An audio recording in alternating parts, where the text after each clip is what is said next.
À tous, Radha Parvan.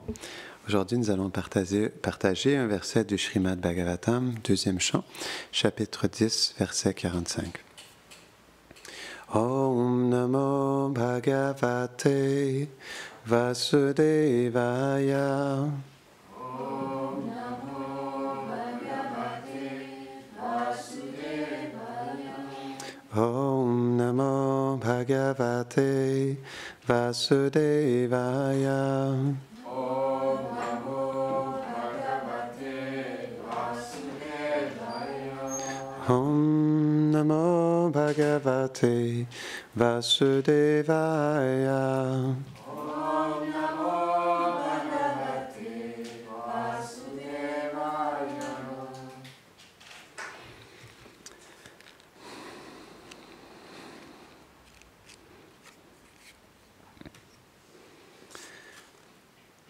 Nasya karmani janmado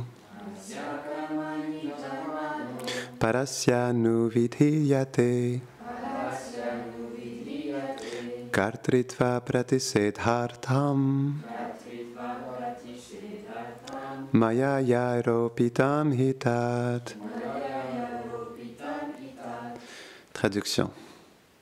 Le Seigneur n'est pas impliqué directement dans les activités de création et de destruction de l'univers. On sait pourquoi. Parce qu'il est occupé ailleurs. Ah. Les Védas mettent cela en avant afin de le réfuter. Tous ces actes sont en fait accomplis à travers sa puissance externe. Le sachant son maître, elle lui attribue simplement tout cela. Commentaire. Selon Srila Vishwanath Chakravarti Thakur, le Seigneur n'est en fait pas directement impliqué dans les activités de la création et de la destruction des univers. Celles-ci sont exécutées par son énergie externe, à travers les actions des trois modes, la vertu, la passion et l'ignorance. Bien entendu, son énergie agit sous sa direction et n'est en rien indépendante de lui. Elle est éternellement sous son contrôle. Mais il ne rentre jamais en contact avec son énergie inférieure. C'est la raison pour laquelle le Shvetashvatara Upanishad 6.19 dit « Nishkalam niskriyam shantam niravadyam niranjanam ». Le Seigneur ne se divise pas, n'agit pas. Il est paisible, sans faute et sans contamination. Parce qu'il ne veut pas se faire châtier par Mère Yashoda. Tchai.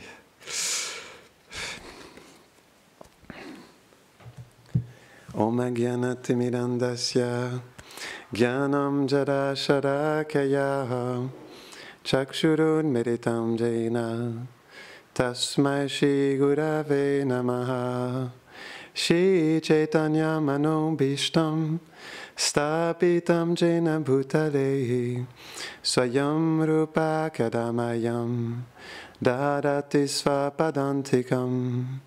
Hey Krishna Karuna Sindho Dina Bandho Jagatpate Gopesha Gopika Kanta Radha Kanta Namostute Tapta Kanchana Gaurangi Radhe Brindavaneshwari Vrishabhanu Sute Devi Pranamami Hare Priye Vanshakalpatarubhyascha Kripa Sindhubhya eva cha Patitanam pavanebhyo Vaishnavebhyo namo namaha. Jaya Shri Krishna Chaitanya Prabhu Nityananda Shri Advaita Gadadhara Shivasadi Gaura Bhakta Vrinda. Hare Krishna, Krishna Krishna, Hare Hare, Hare Rama,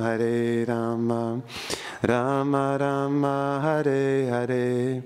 Namo Vishnu Padaya, Krishna Prasthaya Bhutare, Shrimate Bhaktivedanta Swaminiti Namine. Namaste Sarasvati Devi Gauravani Pracharine Nirvishesha Shunnavadi Pashtatare Shatarine. Donc c'est un verset très intéressant. On ne veut pas briser le punch tout de suite, mais Krishna, il a des choses bien plus importantes à faire que de s'occuper de l'énergie externe de ce bas monde. Ah, je dois dire un petit quelque chose quand même. Krishna, il est bien plus occupé à devenir un collecteur de taxes et essayer, sans scrupule, de voler Radharani et ses gopis. C'est pourquoi Krishna, il a des choses bien plus importantes à faire dans son merveilleux monde de Goloka Vrindavan. Donc, c'est expliqué qu'il laisse sa puissance externe, son énergie externe agir, mais elle est toujours sous son contrôle. Il parlait des 3 modes de la vertu, de la passion et l'ignorance. Je vais juste dire un petit quelque chose là-dessus, ça me trottait dans la tête. On doit comprendre que ce monde, il ne fera jamais aucun sens. Jamais. Parce que c'est les modes de la nature qui bougent, qui s'entrechoquent, qui sont en conflit constant. Il y a les dualités en plus du bonheur et du malheur. Il y a nos faux égos. Il y a toujours quelque chose qui ne fonctionne pas dans ce monde. Absolument toujours. Donc c'est pourquoi ce monde ne fera jamais aucun sens. Nous ne pourrons jamais trouver de sens dans ce bas monde. Et il y aura toujours des conflits, il y aura toujours des difficultés, il y aura toujours une désharmonie parce que c'est la nature parfaite de ce monde. Et c'est pourquoi aussi Krishna, il n'a pas envie de s'en mêler, parce qu'il a un monde parfait qui l'attend et dans lequel il est absorbé à chaque instant pendant l'éternité. C'est sur quoi nous devons méditer aussi parce que ce monde nous attend. Tellement souvent, Srila Prabhupada, il nous a parlé en anglais, « going back home, back to Godhead ». Il a quand même dit souvent ça, tellement souvent. Parce que pour lui, c'était la chose la plus importante, de retourner à Krishna, de retourner dans son monde transcendantal. Même, il a appelé son magazine comme ça, « Back to Godhead Magazine ». C'est quand même intéressant. Son magazine principal, il a appelé « Retour à Krishna ». Parce que c'est la chose la plus importante et on est tous faits pour retourner à Krishna. Et la manière dont on peut vraiment développer un désir profond d'être avec Krishna, c'est d'entendre parler de ses divertissements et de chanter son nom. Parce que dans le chant et dans l'écoute des divertissements de Krishna, il y a Krishna. Et on ne peut que devenir attiré et fasciné. Et pas juste ça, mais même aussi profondément attaché, et à un tel point qu'on ne veut plus vivre sans Krishna. Et on ne désire plus autre chose que d'être avec Krishna, d'être dans sa demeure éternelle. Parce qu'on est fait pour être avec lui. C'est notre nature véritable. Et Krishna nous attend dans son monde merveilleux. C'est pourquoi Prabhupada, il a mis tellement d'importance là-dessus. Going back home, back to Godhead. Parce que Krishna nous attend. Et il y a tellement de choses qui nous attendent. Je dois vous faire une confession. J'étais vraiment sur le mental ce matin. Et je dois vous avouer, j'étais sur le mental parce que je n'arrivais pas à sortir Bogri Gopal de ma tête. Est-ce que vous savez qui est Bogri Gopal? Bogri Gopal, vous ne connaissez pas Bogri Gopal? Bogri Gopal, c'est le chef, le général des armées de Kamadev. Il porte un gros turban et une moustache avec un gros bâton. Et à tous les jours, il va pour collecter la taxe aux gopis. Et je dois vous avouer, j'ai d'autres choses à dire aujourd'hui, mais j'ai tellement ça en tête que j'avais Krishna sur le mental parce que je me disais, j'étais confus. Je me disais, est-ce que je préfère que Krishna me taxe ou est-ce que je préfère aider Krishna à taxer? Parce que, en réalité, on veut tous que Krishna taxe notre cœur. On veut qu'il taxe notre cœur, mais pour que notre cœur soit taxé par Krishna, il doit y avoir un miel dans notre cœur, un nectar, parce que Krishna, il n'aime que le nectar. Pourquoi il va collecter la taxe avec ses... quel est le mot? Pas ses associés, mais pas ses partenaires, mais ses complices, exactement, merci. Pourquoi Krishna, il va avec Madhu Mangal et Subal Saka? C'est très intéressant. Parce que Krishna, il a tellement, comme tu l'expliquais si bien, Sudam, hier, Krishna, il a tellement une appréciation de non seulement voir de voir Madhu Mangal manger à satiété, mais aussi de pouvoir manger à satiété avec lui. Et ça, on le voit réellement dans la collecte de la taxe. Et là, je ne vais pas trop entrer dans tout le divertissement parce que j'ai d'autres choses que je souhaite vous partager aujourd'hui. Mais comme je l'avais sur le mental, il fallait quand même que je vous le dise un peu. Mais imaginez-vous un instant, c'est pourquoi c'est dur de s'enlever Krishna du mental, parce que comment est-ce qu'on peut sortir Krishna de notre tête lorsqu'on imagine Krishna avec une moustache et un gros turban sur la tête avec une grosse voix, avec un gros bâton. Et ce qui est vraiment merveilleux, et c'est pourquoi Krishna il laisse son énergie externe à Shiva et à tous les demi-dieux qui s'occupent de cette création cosmique, parce que Krishna il a son énergie interne, Yoga Maya, qui est tellement merveilleuse qu'elle illusionne les gopis. Tellement que même lorsque Krishna il arrive, parce que c'est un déguisement, et Krishna, il a un gros turban, une fausse moustache, et il a un gros bâton. Et même si c'est Krishna, parce que est-ce que Krishna peut vraiment se déguiser? Est-ce qu'il se déguise? Oui. Mais Krishna, comme il est Cupidon, il est Kamadev, il est le Kamadev originel, il ne peut pas cacher sa beauté. C'est pas possible. Il ne peut pas cacher la radiance de ses pieds pareils au lotus. Donc, c'est pourquoi, en réalité, c'est quand même particulier. Il faut vraiment que la Yoga Maya intervienne. C'est pas qu'elle cache la beauté, mais elle la cache d'une manière à ce que les gopis sont à la fois intrigués parce que Radharani, parce qu'elle est illusionnée par la Yoga Maya, mais elle est tout de même tellement attirée par la beauté de ce Bogri Gopal. Et là, elle n'ose pas le regarder, elle porte son voile comme ça, et elle ne regarde que ses pieds, parce que... Mais en même temps, elle n'ose pas regarder ses pieds, mais elle se force, parce qu'elle a tellement une attirance pour cette personnalité inconnue, et là, elle n'arrive pas à comprendre, parce qu'elle veut garder sa chasteté. En plus, elle venait juste d'être avec Krishna, elle était en séparation de lui, et là... Comment se fait-il que malgré le fait qu'elle soit en séparation de Krishna, elle pense à ce Bogri Gopal? Et là, elle devient juste... Et plus il parle, plus il fait son stratège, ses astuces pour essayer de voler les gopis, et plus elle tombe en amour avec lui, puis là, elle ne comprend pas du tout ce qui lui arrive. Et là, elle est confuse, mais en même temps complètement attirée. Et à un moment donné, là... Krishna, il n'en peut plus. Parce que après avoir taxé les gopis, non, je me mets à partager le divertissement finalement. Mais après avoir... En fait, il avait son complice, et pas n'importe quel, on parle de Madhu Mangal, l'assistant du chef de l'armée de Kamadev. Et là, Bogri Gopal, il se tourne vers son complice et lui dit... Quel serait le montant de la taxe? Parce qu'ils ont commis une faute grave. Et là, il y a Subal aussi qui est là, hein, qui est de la partie. Et là, ils se regardent les uns les autres, mais qu'est-ce qu'on va leur taxer aujourd'hui? Et là, Madhu Mangal a dit, ils ont commis une faute très grave parce elles ont passé dans ce chemin qui est la région du royaume de Kamadev, notre roi. Elles osent passer. En plus, elles ne savent pas qui est Kamadev. Elles ne connaissent pas son général. Elles osent passer comme ça sans payer la taxe. Non. C'est une erreur très grave. Et pour répondre à cette erreur, vous devrez payer votre taxe. Et là, ils ont vu qu'elles avaient, parce qu'elles revenaient de Barshan, et comme elles étaient de retour vers Javat, naturellement, Kirtida Sundari, quotidiennement, lorsque Radharani, elle va rencontrer ses parents, et qu'elle retourne à Javat, Kirtida Sundari, elle s'assure qu'elle ramène avec elle plein de pots de beurre, de yaourt, de kheer, de produits laitiers merveilleux, des vaches de Barshan. Et donc, elles ont tout ça sur imaginez-vous le nectar, hein, elles ont ça sur leur tête. Et là, Krishna, Bogri Gopal et Subal et Madhu Mangal, ils ont non seulement les gopis, Krishna, non seulement Radharani, mais aussi leur pot de nectar sur la tête. Et donc, ils demandent justement aux gopis de montrer leur taxe. Elles ouvrent les pots.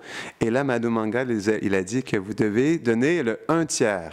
Vous devez donner 1/3 de tout ce que vous avez collecté.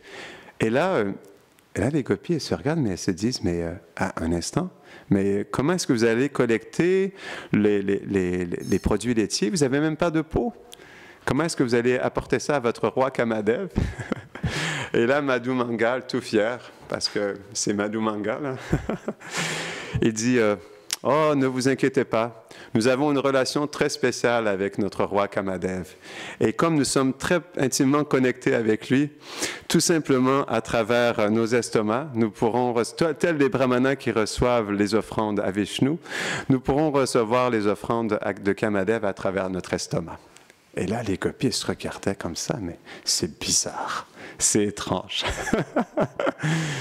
Mais elles étaient toujours illusionnées, hein, puis elles pensaient toujours que c'était des... Ben, au début, elles étaient confuses, parce qu'elles se sont concertées entre elles, ben, elles se sont dit, mais OK, c'est peut-être vrai. On n'a jamais rencontré... C'est vrai qu'on est dans cette région, et c'est la première fois qu'on rencontre ces collecteurs de tasses. On n'a jamais entendu parler de ce roi Kamadev. C'est peut-être vrai, mais elles étaient quand même douteuses. Et là, quand ils ont dit ça... Là, elles se sont regardées, elles ont trouvé ça bizarre, mais elles n'avaient pas le choix parce qu'elles étaient encerclées. Ils avaient des bâtons en plus. Et à un moment donné, plus elles argumentaient et plus les collecteurs, ils frappaient avec leurs bâtons sur les cailloux. Donc là, elles n'avaient pas le choix. Elles étaient prises au dépourvu. Et donc, elles n'ont pas eu le choix d'accepter. Donc, et donc là, elles se sont dit, OK, d'accord. Donc, ils se sont assis. Elles ont tous servi les collecteurs de taxes comme ça. Et à cet endroit, il y a un arbre spécial. Parce qu'à Vrindavan, et c'est de ça que je t'ai supposé parler aujourd'hui, je ne sais pas si je vais avoir le temps, malheureusement. Mais comme on expliquait tout à l'heure, bon, ben c'est ça, j'avais ça en tête. Mais les arbres à Vrindavan sont des kalpavriksha. Ce ne sont pas des arbres ordinaires. Au moins, on va donner un petit point là-dessus. Ce sont des arbres à soie qui répondent à tous les désirs. Tout comme les vaches aussi, Kamadhenu ou les Surabhi, les vaches aussi répondent à tous les désirs. Les arbres de Vrindavan répondent à tous les désirs. Ils peuvent tout donner. Et il y a un arbre à cet endroit-là très spécial, parce qu'il fait partie de ce divertissement, qui contient des feuilles en forme de tasse. Pour que les sakis collectent ces tasses et puissent remplir les tasses de kheer, de yaourt, de makan, pour ensuite nourrir les collecteurs de taxes. Et donc là, une fois qu'ils sont assis, imaginez-vous, c'est pourquoi c'est dur de sortir Krishna de sa tête. Et pas seulement Krishna, mais Madhu Mangal, Subal Saka, et toutes les personnalités merveilleuses qui sont présentes dans ce divertissement. Et donc là, Madhu Mangal, tel un vrai représentant du chef des armées, une fois qu'ils sont assis et que les gopis sont sur le point de donner le nectar à tous ces collecteurs de taxes, là, Madhu Mangal, il fait un gros rituel. Ouais, il se lève les bras dans les airs comme ça et il invoque Kamadev. Oh Kamadev, grand roi Kamadev, nous implorons ta miséricorde. S'il te plaît, permets-nous à travers ces victuailles d'honorer ta présence et de t'adorer à travers ces merveilleuses friandises. Et donc là, pendant qu'il parle, il y a les collecteurs de taxes qui sont là aussi. C'est un miracle ils sont sur le point de pouffer de rire, mais comme ils veulent rester sérieux parce qu'ils ne veulent pas se faire découvrir, imaginez-vous, ils sont tous là à essayer de se retenir de pouffer de rire. Et là, ensuite, ils sont tous là en train de se regarder puis d'être en même temps tout à fait sérieux, mais en même temps, ils sont super appréciatifs de pouvoir avoir déçu les gopis de la sorte et d'honorer ce merveilleux prachadam.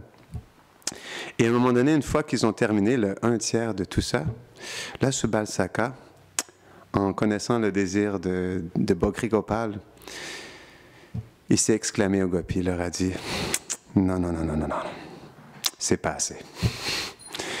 Vous n'avez pas assez donné de taxes. Parce que oui, vous en avez donné un peu, mais votre erreur est tellement grave. Parce que vous avez argumenté avec nous. Vous avez résisté. Et pour que vous ayez une bonne leçon, vous devez donner tellement plus que ça. » Et là, comme ce bal, il voulait répondre au désir de Bogri Gopal, il a dit, vous devrez... Et là, Bogri Gopal, il a commencé à parler. Il a dit, non, non, non, non. Vous avez un bien plus précieux ici, présent, que ces victuailles que vous nous avez données. Et ce bien le plus précieux est votre Srimati Radharani. Et là, la Lalitasika dit, oh, hé, hé, hé!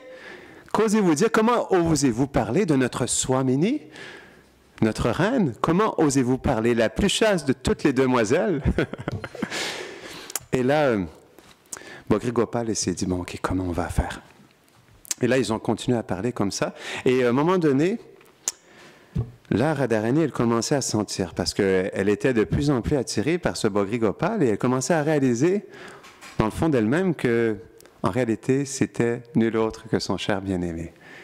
Et là, une fois qu'elle a entendu ça, parce que là, ça commençait à être particulier, et là, Radharani, elle a regardé Lalita Sakhi, parce que les Sakhi, entre elles, c'est vraiment merveilleux. Elles ont des langages, elles se parlent à travers les clignements des yeux, à travers le battement des cils et des paupières. Et elles arrivent à se communiquer comme ça. Et elles se sont tous regardées. Et elles se sont communiquées comme ça. Et là, Radharani, elle leur a dit que, en fait, c'est Krishna. Et donc, elles ont tous compris, donc elles ont joué le jeu. Parce qu'au début, elles ont voulu, elles pensaient que c'était quelque chose de réel, donc elles se sont senties obligées, mais là, elles ont bel et bien joué le jeu jusqu'au bout. Et donc là, elles se sont dit, attendons de voir comment Krishna nous glorifie. Là, Lalita Sakhi, elle a dit, attendons de voir comment Krishna, il glorifie Radharani. Et là, on pourra apprécier que c'est nul autre que Krishna. Et donc là, Krishna, il a commencé à adorer la beauté de Srimati Radharani. Et naturellement, comme il a commencé à parler de sa bien-aimée, il n'en pouvait plus et il a laissé de côté sa voix de Bogri Gopal et il a commencé à parler avec sa voix doux comme le coucou. Et là, tout de suite, tout le monde a su que c'était Krishna. Et ensuite, à travers ça, malgré le fait que Radharani et Krishna ont voulu se retrouver, les circonstances ont fait qu'elles devaient retourner à Javat, parce que les divertissements doivent continuer. Et même si Krishna a exprimé son amour à travers la glorification de la beauté de Srimati Radharani, il a dû laisser contre lui, il a dû laisser Radharani repartir avec ses Sakhi à Javat. Et lui, de son côté, pleurer dans la séparation de Srimati Radharani. Donc ça, c'est les divertissements de Radha et Krishna à Vrindavan. Et c'est tellement, tellement, tellement merveilleux. C'est pourquoi, en réalité, on a juste besoin de ça dans notre vie. On a juste besoin de ça. On n'a rien besoin d'autre chose que ça. Le chant, l'écoute, l'association des dévots. Parce que Krishna, il va où ses dévots le glorifient. Donc Krishna, il est présent. Et on peut passer notre vie entière, même justement, je méditais là-dessus et je prie du plus profond de mon cœur qu'un jour on puisse faire des retraites où on passera des journées à parler des divertissements de Vraj. Il y a Dinabandhu Prabhu à Vrindavan qui fait des séminaires qui s'appellent Vraj Katamrita, où il passe des jours entiers à parler des divertissements de Radha et Krishna à Vrindavan. Et je pense qu'un jour on devrait faire ça. Donc je prie vraiment du fond du cœur qu'un jour on puisse avoir l'opportunité de ne pas juste parler pendant 30 minutes, mais de parler pendant des jours entiers, sans arrêt, pour qu'on puisse s'absorber sincèrement dans les doux lilas de Radha et Krishna à Vrindavan. Parce que ça peut complètement transformer notre vie. Et on peut oublier tout de ce monde. Ça, c'est quelque chose qui est important parce que, comme on expliquait tout à l'heure, c'est vrai que la complexité matérielle, elle est vraiment intense dans ce monde. Mais quand on s'absorbe dans les lilas de Radha et Krishna, quand on chante les noms de Radha et Krishna, alors on oublie tout ça. Tout ça, ça disparaît. Ça n'a plus de substance. C'est ça le point, c'est que même si ce monde est très perplexe et très confondant, ça n'a aucune substance. Bien sûr, c'est l'énergie externe de Krishna, c'est extrêmement puissant. Mais pour l'âme et sa vérité, ça n'a pas de substance parce que l'âme, elle est faite pour se connecter à sa vérité. Elle est faite pour vivre dans sa vérité avec Krishna, dans son monde merveilleux. Donc, c'est pourquoi, en réalité, comme Krishna l'explique, même si cette énergie, elle est insurmontable et elle est extrêmement puissante, celui qui prend refuge en lui peut très facilement la surmonter. Mais comment on peut facilement la surmonter? C'est en s'absorbant en Krishna. Et comment on prend un refuge en lui? C'est en s'absorbant dans ses divertissements, en chantant ses noms. À travers ça, on prend refuge en Krishna. Le refuge de Krishna, il se fait de plus en plus dans le fait qu'on devient de plus en plus attiré par lui. Et on développe un désir de plus en plus ardent d'être dans sa douce compagnie. C'est comme ça qu'on prend refuge en Krishna. C'est quelque chose qui devient de plus en plus naturel. Parce que comme Shivaram l'explique je crois que c'est dans son commentaire du Nava Vraja Mahima, c'est très très beau. Il dit que, en réalité, lorsqu'on développe dans son cœur le désir où on ne peut pas vivre sans Radha et Krishna, alors naturellement nous les atteindrons. C'est très très très très beau. On devrait méditer là-dessus. Lorsqu'on réalise dans notre cœur qu'on ne peut pas vivre, absolument pas vivre sans Radha et Krishna, alors notre entrée dans le monde transcendantal est garantie. Et ça, c'est un grand espoir pour nous. C'est pourquoi on doit vraiment développer le désir ardent d'être avec Radha et Krishna, d'être avec leurs associés. Parce qu'à travers ça, il y a un droit légitime qui est là, mais il y a une connexion qui est là qui nous permet de toujours rester connectés et de développer de plus en plus le désir et aussi d'inspirer le maître spirituel, Radha et Krishna et tous leurs associés, leurs familles, à faire descendre leur miséricorde vers nous pour qu'on puisse un jour s'éveiller à cette réalité éternelle. Donc, malheureusement, je n'ai pas le temps de partager ce que je voulais partager aujourd'hui, mais ce sera pour une autre fois, parce que, comme on expliquait tout à l'heure, les divertissements de Krishna sont tellement merveilleux qu'on devrait les savourer le plus souvent possible pour qu'on puisse toujours rester en contact avec Krishna et son monde merveilleux. Donc, on va terminer ici. Grantara Shrimad Bhagavatam ki, Jai Shri Vrindavan Dham ki, Jai Dhana Lila ki, Jai Bogri Gopal ki, Jai Nitai Gaura Premanande. Hare Bol.